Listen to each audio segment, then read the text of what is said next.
Yeah, back on the road, against an Ole Miss team who has figured things out over the last three games, two of which on the road. Very talented roster.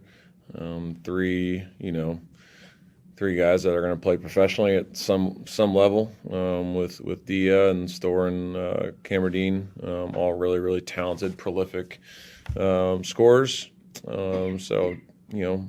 Defensively, we got to be really good in this game because they have a lot of really good one-on-one players. Offensively, we got to do a great job of executing and sharing the ball. So, great opportunity against a team that's ahead of us in the standings. So, take any questions. Questions? You said you felt like Ole Miss has figured some stuff out. What kind of stands out to you about these last few games? Because, like you said, they picked up a couple of pretty impressive wins here recently. Yeah, they're like, I think if you watched early in the year, I think Coach was looking to get more of an identity defensively, and I think they've established that a little bit. And their 2-point defense has gotten a lot better. They do a great job of just swarming to the basketball and creating turnovers on penetration, or anytime there's an offensive rebound, they do a great job of stripping and ripping. I think Georgia shot 23 or maybe 32 or 23% from two in that game, off of 21 offensive rebounds. So they do a really good job of just being active on all penetration, on all rebounds, and I just think they're playing harder, defensively, and they have the luxury of having three options offensively, that they can really feed and go to. And they have some really nice, accessory pieces that can come out there and, make tough shots. So I just think they're just getting more confident, playing with one another.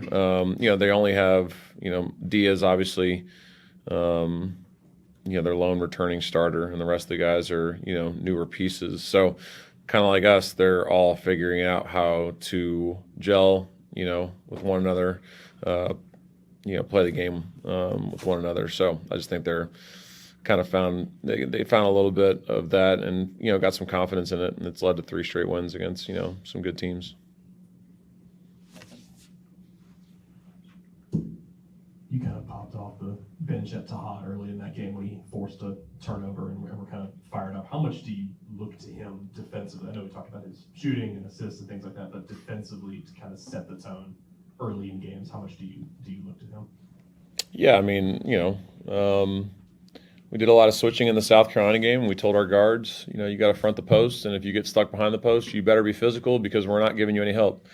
And, Tahad put an arm bar on that kid and, forced him out of bounds. So for me as a coach, that got me really, really amped up and really fired up. And, I'm going to react in that way when guys do what we ask them to do. So I was, very pleased with it. And I thought, just looking at the film, in the Missouri game, Tahad made 28 defensive mistakes. He made 8 in the South Carolina game, cut his mistakes down by 20, which is phenomenal. So need more of that on the road because, like you kind of mentioned, he's our only returner on the defensive end, so he understands what we do more than the rest of them. So when he's out there doing the things that we're asking him to do, that then makes everyone else do the same. So I thought his effort defensively against South Carolina was really good.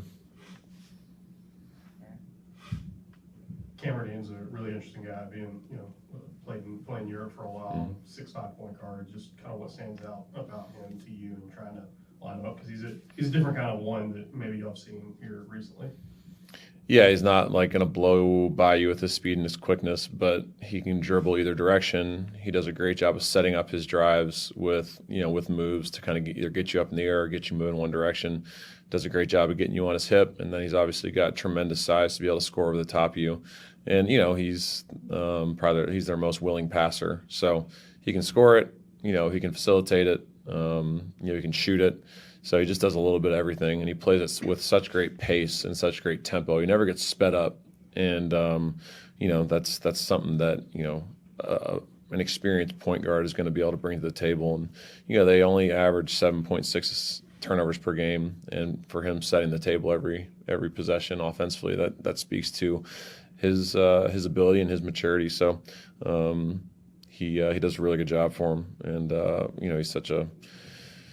he's not what you typically see in our league, right? You usually are so used to seeing these quick, fast, athletic point guards that can really get downhill, and he does it in different ways. So, we're gonna have to do a good job on him because he does a lot of really good things for him on the offensive end.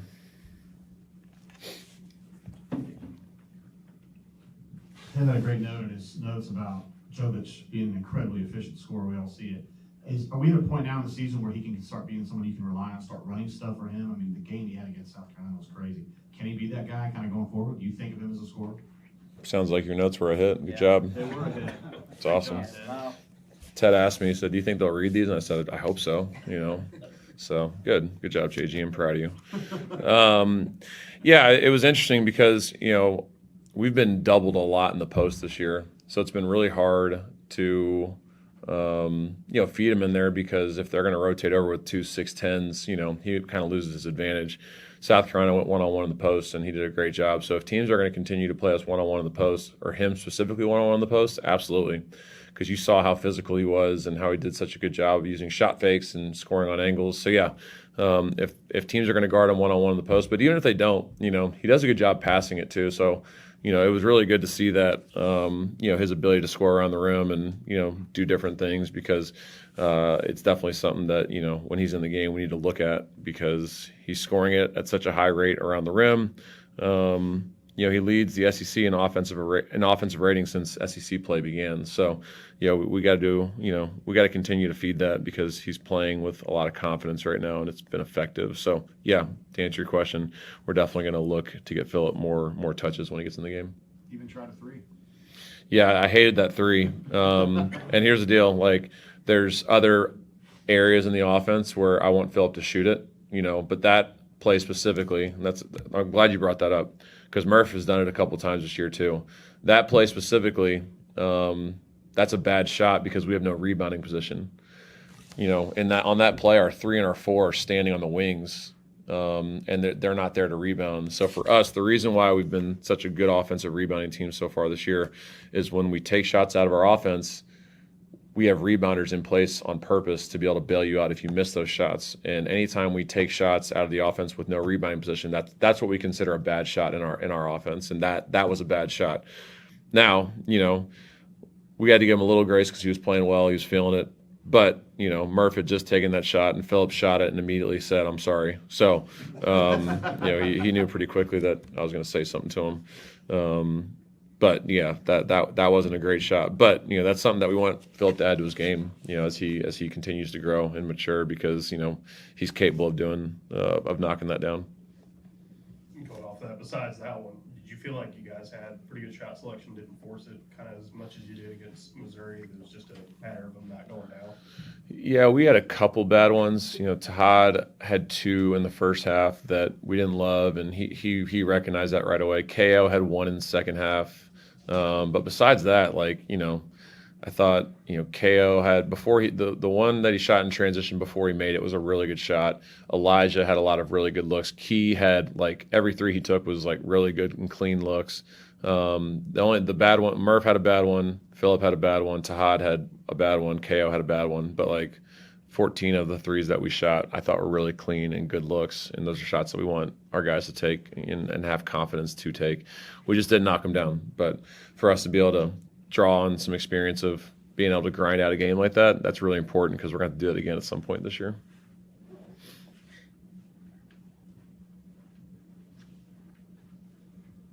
Going into this week, you got 2 road games. Is there any different message to them? Obviously, Arizona's road, Purdue's a road game, played 2 league road games. So, any message to them in terms of, hey, remember what you've sort of been through and take it into this week, or just don't really bring that up, or how you approach this week? Yeah, I'm always trying to figure out is there different things that we should be doing on the road as opposed to at home. So that's something that as a coach you're always kind of trying to figure out. But yeah, I think drawn to in the Georgia game we just didn't defend. We executed really well offensively. We didn't defend. Missouri, I thought we defended, but we didn't execute offensively. So we got to find a middle ground here where we're defending and executing. So I think if we do a good job of just paying attention to what we're talking about, because they're really talented, but I think there's things that we can do that can bother them, and we got to do the things necessary that they're really good at to not let it bother us. So, yeah, I don't know. It's tough because you don't want to change up your routine too much, but at the same time, we got to find a way to change something on the road. So, we're kind of exploring on some things that we might change up in our preparation. But I think for us, more importantly, it's about kind of drawing to what we did do well and didn't do well in the 2 previous SEC games, and how we got to avoid those things. But it all starts with we just got to be the more excited team to play. If we do that, it cleans up a lot of the stuff, a lot of the silly mistakes that we may have made in those first 2 SEC road games. What did you see on defense from that South Carolina game? You feel like you guys can build on, going into a game against Ole Miss where they have, that variety of weapons that they do? Yeah, I thought we just, we did a good job, just with our switches, and thought our guards did a good job of being physical. And for the most part, we executed some of the specifics in the scouting report that we thought were important in that game. But, we had to show all the things that we may have when we, made mistakes. Like if we offered too much help off of Michi Johnson, or, like Phillip had the wrong foot up a couple times guarding Michi, letting him drive it downhill right. Like we did that like 4 times. Like can't do that. So like different stuff like that we got to continue to just kind of work on and build off of. But I thought our gap presence was really good. I thought they saw, bodies on penetration, which is what we really wanted to focus on. So thought we took a step back a little bit on the rebounding side. Part of that was long shots, long rebounds, but we got to finish possessions. And, it hurts when one of your best rebounders wasn't out there for a majority of the game. But, I thought we made some strides in our half-court defense, and did a good job of, getting stops when our offense wasn't going. An unrelated question. I know you're focused on this season, but just want to get your thoughts on what Dylan Cardwell has been doing in the league. I mean, undrafted guy, he's sort of making his money there, doing what he did here, energy, defense, things like that. Just your thoughts on what he's been doing the past 2 or 3 weeks.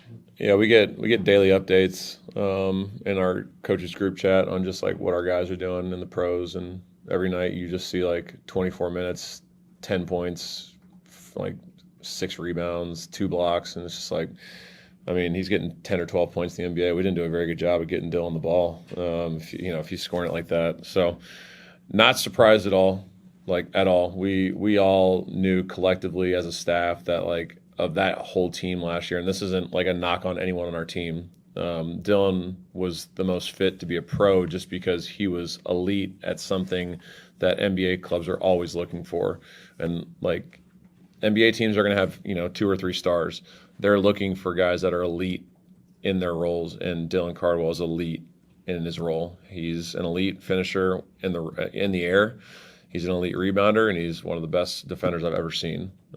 So all those things combined, like he's going to be able to play for just about anybody at that level, because they're always looking for bigs that can move their feet, block shots, and catch one around the rim and finish off offensive rebounds. So just not surprised, proud of him. I think one of the coolest thing about it though is like they're embracing Dylan as like who he is, like in his personality, and that's something that I think allows Dylan to play with such confidence and courage, is that when he's able to be his true authentic self, he's able to kind of do the things that he does on the floor so effectively. And I think that community as a whole and that organization has embraced it and welcomed it with open arms, and he's just thriving. So really proud of him, really happy for him, but not surprised at all, because we knew how capable Dylan was.